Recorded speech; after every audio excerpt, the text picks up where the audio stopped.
Evangelho de Jesus Cristo segundo Lucas, capítulo 15, versículos de 1 a 3 e de 11 a 32.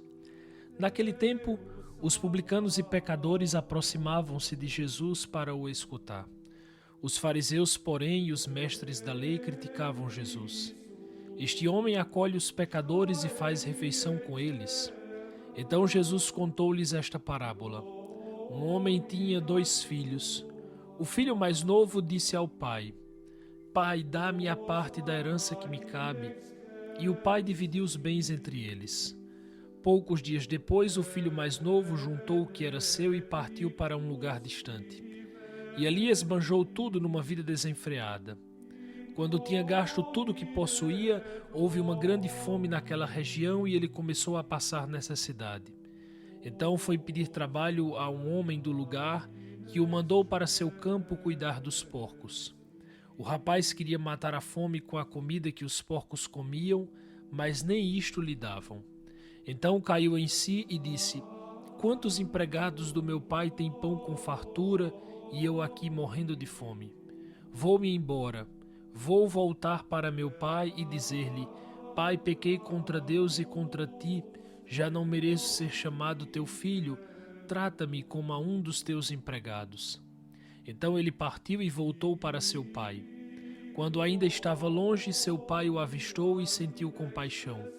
Correu-lhe ao encontro, abraçou-o e o cobriu de beijos. O filho então lhe disse: Pai, pequei contra Deus e contra ti, já não mereço ser chamado teu filho. Mas o pai disse aos empregados: Trazei depressa a melhor túnica para vestir meu filho, e colocai um anel no seu dedo e sandálias nos pés. Trazei um novilho gordo e matai-o. Vamos fazer um banquete, porque este meu filho estava morto e tornou a viver, estava perdido e foi encontrado. E começaram a festa. O filho mais velho estava no campo.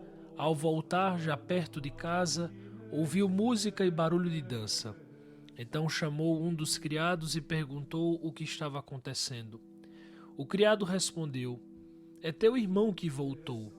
Teu pai matou o novilho gordo porque o recuperou com saúde, mas ele ficou com raiva e não queria entrar. O pai, saindo, insistia com ele. Ele, porém, respondeu ao pai: Eu trabalho para ti há tantos anos, jamais desobedeci a qualquer ordem tua, e tu nunca me deste um cabrito para eu festejar com meus amigos. Quando chegou esse teu filho que esbanjou teus bens com prostitutas, matas para ele o novilho cevado. Então o pai lhe disse: Filho, tu estás sempre comigo e tudo que é meu é teu. Mas era preciso festejar e alegrar-nos, porque este teu irmão estava morto e tornou a viver. Estava perdido e foi encontrado. Palavra da salvação.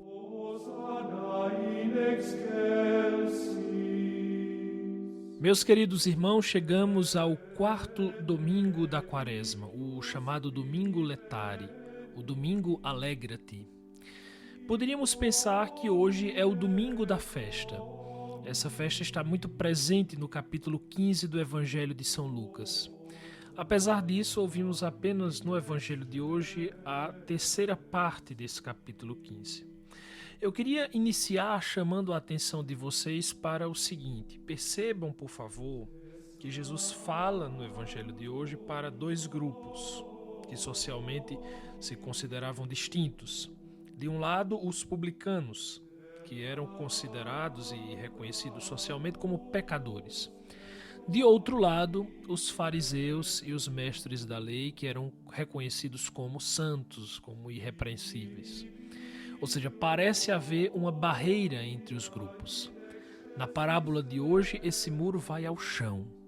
Jesus derruba-o de uma vez só, dissolvendo toda hipocrisia, buscando conduzir todos aqueles que o ouviam, publicanos e fariseus, todos, a um caminho de reconciliação com Deus. Porque, na verdade, não há quem já esteja salvo. O caminho quaresmal quer nos ensinar, meus irmãos, isso.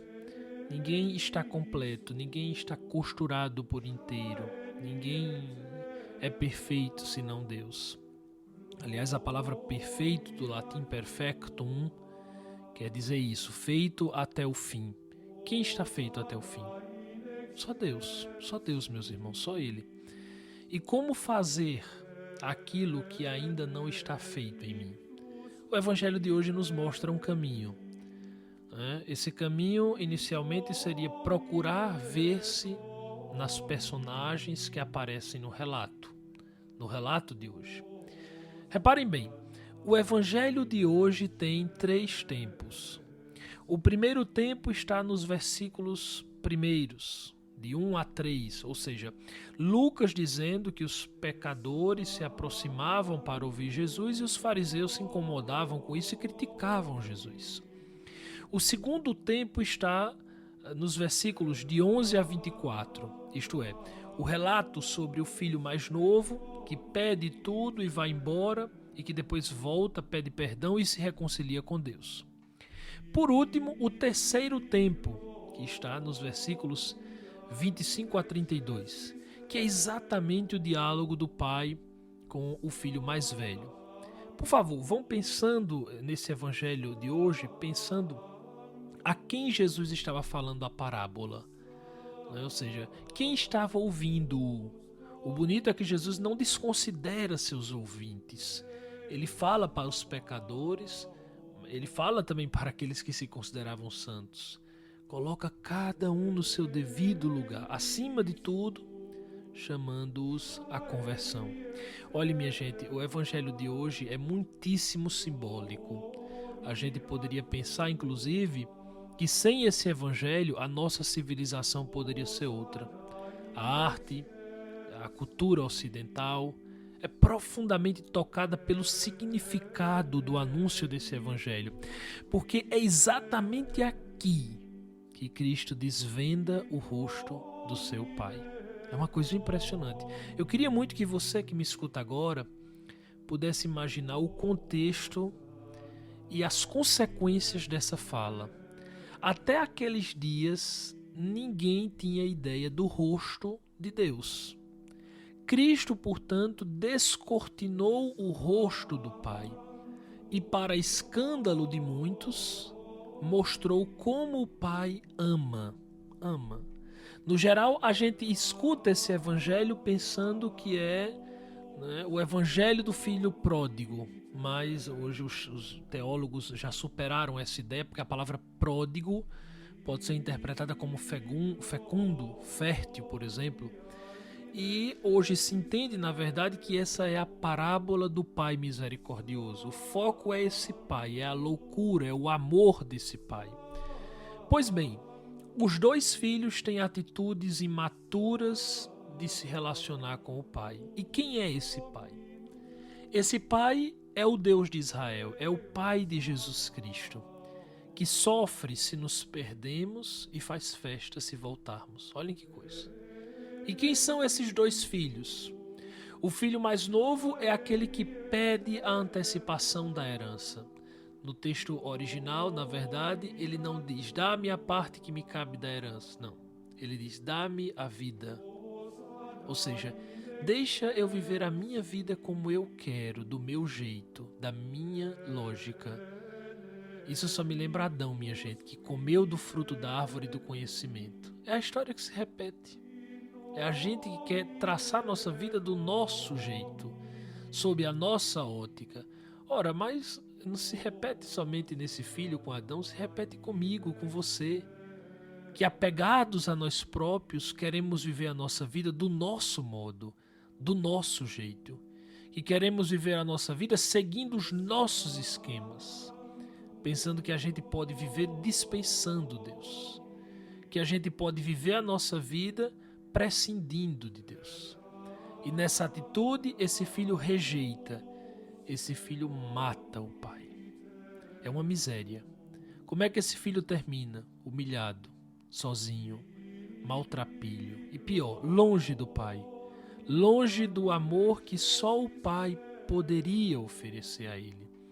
Ele não pode nem comer, veja que coisa, nem comer a lavagem dos porcos. Dom Henrique Soares diz, abre aspas, mas no seu pecado na sua loucura e na sua miséria, esse jovem é sincero e generoso. Caiu em si. Reconheceu que o pai é bom, como ele nunca tinha parado para perceber. Reconheceu também que era culpado, que fora ingrato e teve coragem de voltar. Confiou no amor do pai. Cheio de humildade, ele queria ser tratado ao menos como um empregado. Esse moço tem muito a nos ensinar. A capacidade de reconhecer as próprias culpas, a maturidade de não jogar a responsabilidade nos outros, a coragem de arrepender-se, a disposição de voltar, confiando no amor do pai. Para cada filho que volta assim, o pai prepara uma festa. Fecha aspas. Esse é o pai de Jesus, meus irmãos, que ama apaixonadamente. O Evangelho diz que quando esse filho voltou, atenção nisso, as entranhas do pai se moveram. Que coisa linda. A palavra que o Evangelho usa é a palavra hebraica haramim, que qualifica o amor de Deus. O amor de Deus é um amor de entranhas, é um amor de vísceras. Quando o pai viu, as suas vísceras, as suas entranhas se contorceram. Jesus inaugura então o amor do pai dele como esse amor. Um amor único, um amor pessoal, um amor inédito. Ninguém havia escutado nesse tipo de amor. Um amor indizível. O Evangelho diz que quando o pai viu esse filho de longe, ele correu. Atenção, o Evangelho não diz que ele ficou esperando no trono dele, na cadeira dele, esperando ele chegar, esse filho se aproximar, se ajoelhar, chorar, pedir perdão, cair aos seus pés. Não. O pai que ama, e como o amor é dinâmico, o pai se move. Ele corre. Esse é o verbo que o Evangelho usa. Não sou eu que estou usando.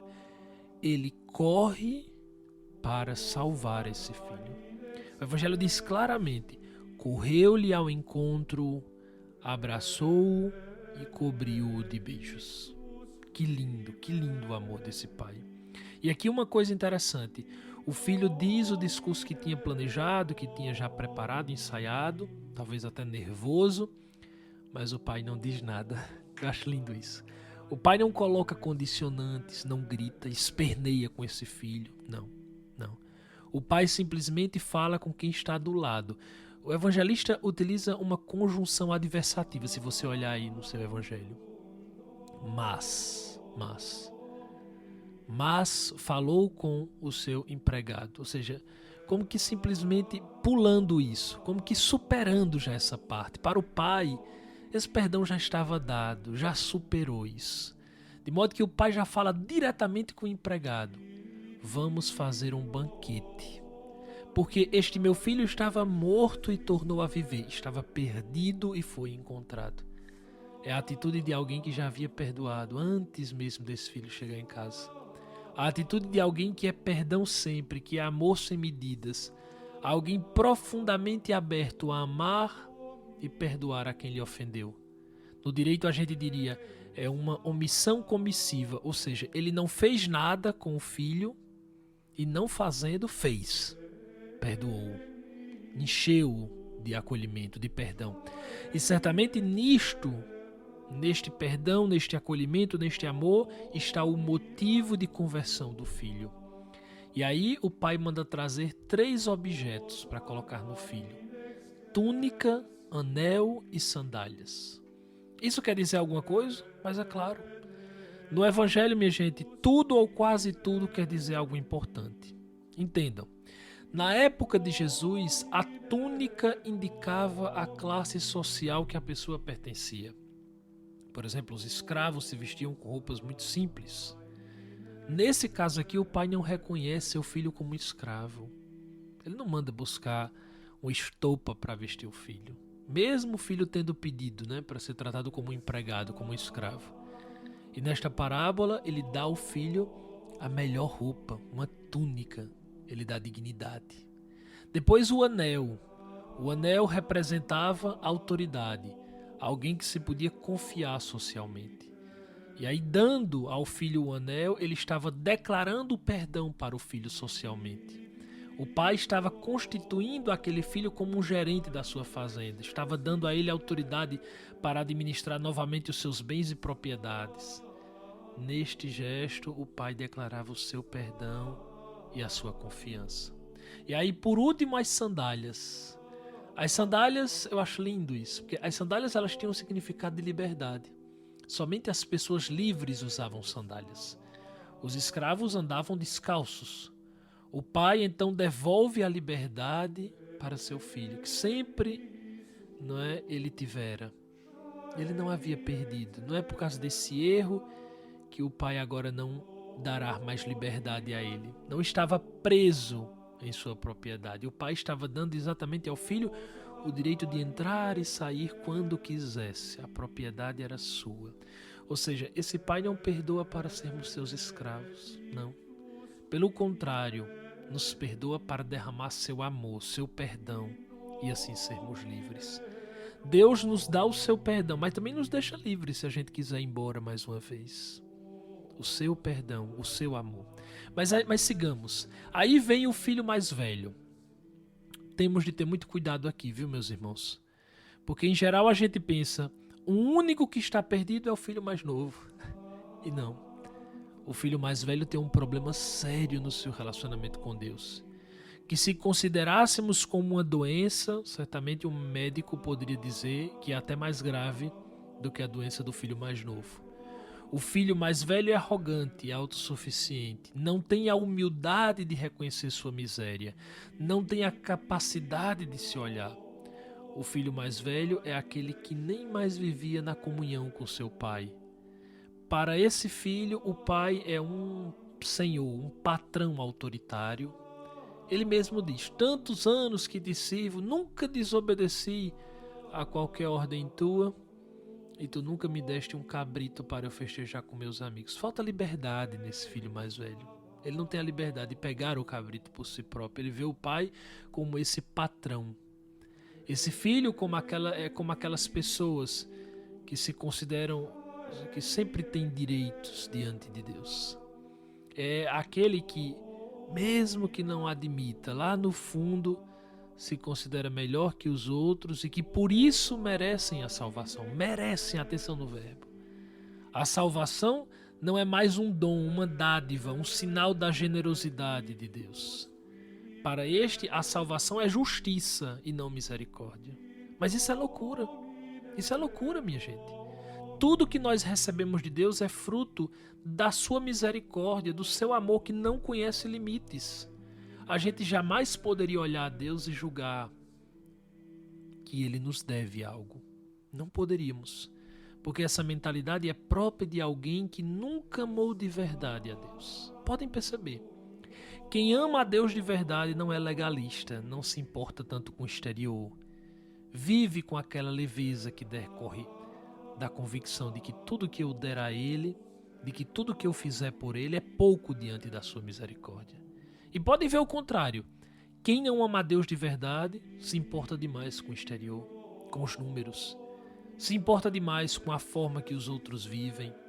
Transforma-se em alguém rancoroso. Não aceita nem entrar na casa do Pai. Fica na porta. Fala com o criado.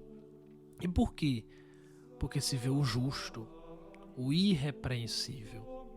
Meus irmãos, se olharmos bem, nós não temos esse direito. Nós não temos. Só o Pai tem. Só o Pai pode julgar o meu irmão. Só Ele. Esse rancor, essa autossuficiência é tão grande desse filho mais velho que o Evangelho sublinha uma coisa interessante, que pode até passar despercebido da gente. O filho mais velho nem reconhece que tem mais irmão. Interessante. Ele diz ao pai, quando chegou este teu filho, é como alguém que diz, eu não tenho nada a ver com isso, não sou nada dele, ele é teu filho. Que tristeza. Por isso que eu disse que se a gente pensar como uma doença, a gente percebe que a doença desse filho certamente é mais grave do que a do filho mais novo. Porque apesar de tudo, o filho mais novo tem aquela que é a mãe de todas as virtudes, segundo o bispo de Hipona, que é a humildade. E apesar de tudo também, falta ao filho mais velho essa mesmíssima humildade. E o seu coração gelifica, petrifica, quando não há infiltração do perdão e do amor de Deus. Meus irmãos, temos tanto desses dois, que neste quarto domingo da Quaresma a gente pense um pouco nesses dois filhos. Segundo Bento XVI, eles representam dois modos imaturos de se relacionar com Deus, a rebelião e a hipocrisia. E aí ele diz, é lindo. Estas duas formas superam-se através da experiência da misericórdia. Só experimentando o perdão, só reconhecendo-nos amados por um amor gratuito, maior do que a nossa miséria, mas também maior do que a nossa justiça, entramos finalmente num relacionamento deveras filial e livre com Deus. É exatamente por isso, minha gente, que hoje é o Domingo Letare, porque só recebe a verdadeira alegria, só experimenta a verdadeira alegria se exatamente experimentarmos o perdão e o gratuito amor de Deus por nós. Eu aproveito para exortá-los a procurar nesses dias o sacramento da confissão, para experimentar essa alegria, essa exultação que vem do perdão, do amor gratuito desse Pai que Jesus nos apresenta hoje. Deixe-se ser banhado pela misericórdia do Pai. Deixe-se. Esse Pai que nem espera que cheguemos a Ele, mas Ele corre ao nosso encontro. Que a Mãe de Misericórdia nos ajude nesse processo de conversão. Amém. Meus irmãos queridos, na próxima semana já iniciaremos o último domingo, a última semana da Quaresma. Estamos chegando no finalzinho desse percurso, desse itinerário espiritual que a Igreja nos oferece. Não deixe de procurar confissão durante esse período para viver realmente uma Páscoa belíssima e cheia dos frutos espirituais. Eu aproveito para pedir a todos as orações pelo nosso querido amigo, Padre Dorivaldo, um amigo do Projeto Madre Teresa, que está um pouco adoentado. Fez uma cirurgia e algumas complicações no pós-operatório. Então eu peço a todos as orações, aqueles que já estavam rezando, que intensifiquemos para que o nosso irmão, nosso amigo Padre Dorivaldo retorne às atividades o quanto antes e que a sua saúde seja recobrada. A você uma ótima semana, um grande abraço e até o próximo domingo, se Deus quiser.